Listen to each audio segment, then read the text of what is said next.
Are you not entertained? Well, then maybe you need a Nintendo Entertainment System.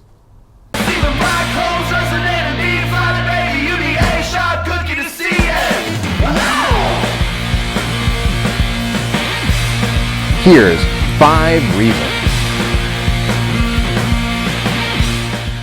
Wait, didn't we just do this last month? Well, yeah, kinda, but those were 5 spooky reasons to own an NES. And it's the last month of the Nintendo Entertainment Celebration here on this channel, so I figured since I know some of you are big Brady cats who can't take on the full force Wes Craven meets Lucio Fulci style horror, pure terror of Monster in My Pocket, that I'd give you 5 non-spooky reasons to own an NES. We talked about the history last time, but just a refresher. The NES hit the United States in a limited test launch on October 18th, 1985. And when all was said and done, there were 677 licensed titles released in the US, along with a smattering of unlicensed games. The system's final official release was Wario's Woods in December of 1994, and that gives this system a very lengthy lifespan, longer than the Super NES, the N64, or the GameCube. And a lot of these games have never been re-released on any other system.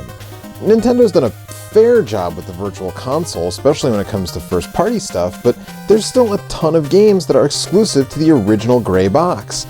So, here's 5 more reasons to own a Nintendo Entertainment System. Chip and Dale, Rescue Rangers! Yeah, one of Capcom's many Disney games on the NES, this one is near the top of my list.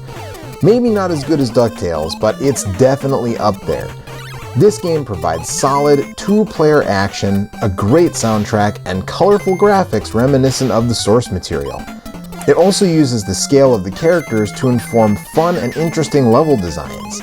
Now, since it's a licensed game, it's extremely unlikely we'll ever see this one get a re-release, but hey, it happened to DuckTales, they got a recent port, so never say never.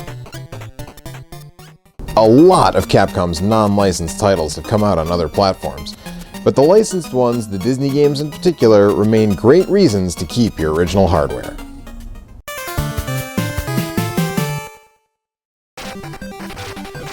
Low G-Man is particularly appropriate for this episode, since it never even got a Japanese Famicom release.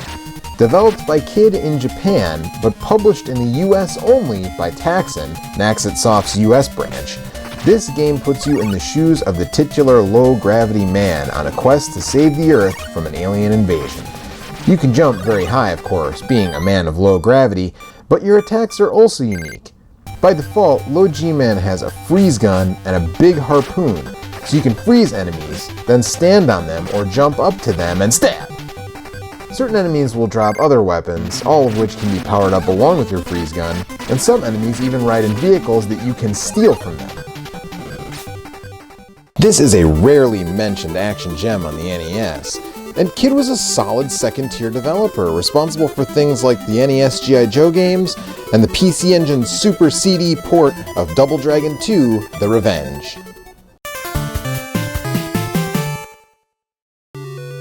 Zexes, or Zexies, or X's, whatever. It's a genre mashup from the folks at Atlas, if you can believe that. You play as Battle Soldier Apollo on a quest to save several planets from evil biomechanical aliens bent on galactic domination.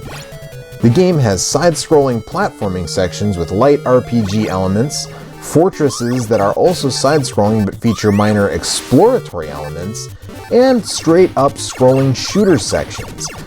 A variety of weapons, items, enemies, and playstyles make this one a necessary pickup, especially if you've exhausted all the usual suspects when it comes to NES action games.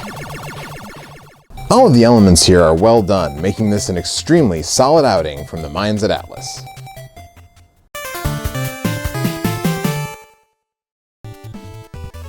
The most overlooked of the 3 NES Turtles action games, it's neither as good as TMNT 2 the arcade game, nor as controller-crushingly frustrating as the first Ninja Turtles on NES. It follows in the mold of the arcade game and sees Shredder lifting the island of Manhattan right out of the bay for some reason, forcing the Turtles to head home from their Floridian vacation early to get the borough back in its rightful place. Overall, the game lacks the polish of the original arcade game's port to the NES, as well as the polish of Turtles in Time's port to the Super NES.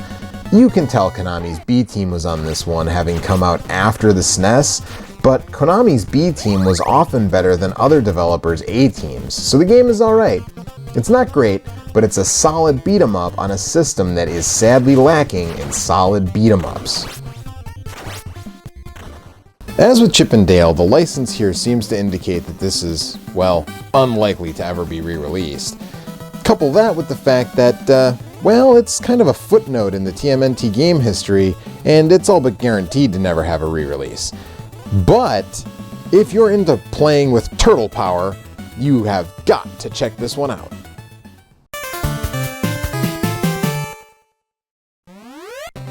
Okay, to be honest, if you're a dude with wraparound sunglasses who uses his robot hands to punch stuff to death doesn't sell you on this game, I don't know what will.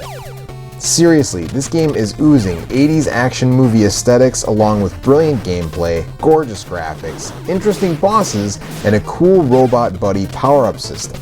This game is a great side-scroller that a ton of people haven't played. The gameplay is tough but fair. The stages look amazing. The enemy design is cool. The music is jams all day. The robot partners allow for different strategies and playstyles. In short, play this game. Punch some stuff to death.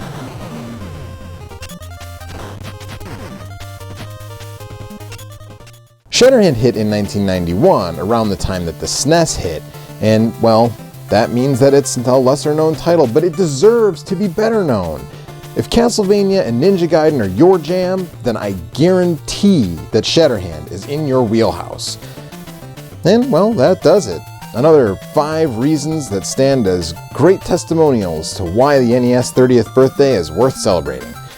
I'm Roger the Retro Gaming Puppet, telling you to check these games out, and I'll see you right here next time on 5 Reasons.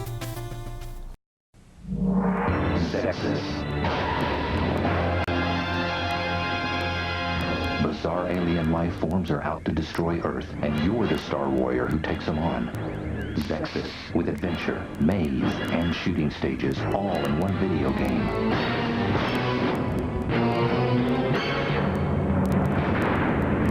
Thexder, Space Spectacular. Look for it today. By Hudson Soft. For Nintendo.